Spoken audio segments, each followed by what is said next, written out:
estaba Valentina lendo no seu cuarto e chamaron a seus pais. Valentina, ven. A nena vai xunto aos seus pais ao salón. Vai a comprar sal, pero non te entreteñas falando e ten coidado co monstro da media cara.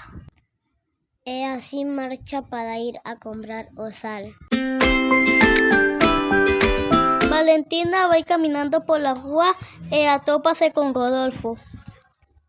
Hola, Valentina.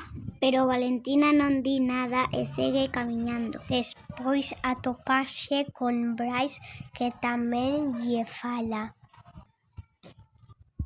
Pero Valentina non di nada e segue camiñando ata que se atopa con Carola. Hola, como estás?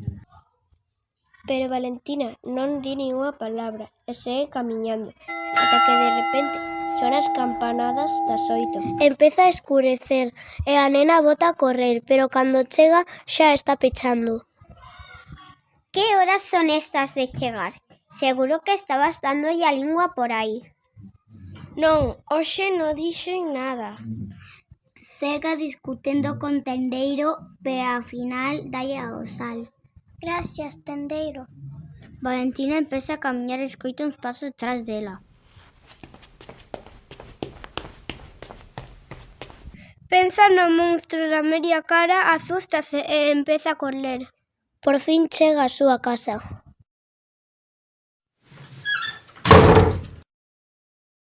Dende a súa habitación ve ao monstro e berra. Mamá, o monstro da media cara está na ventá.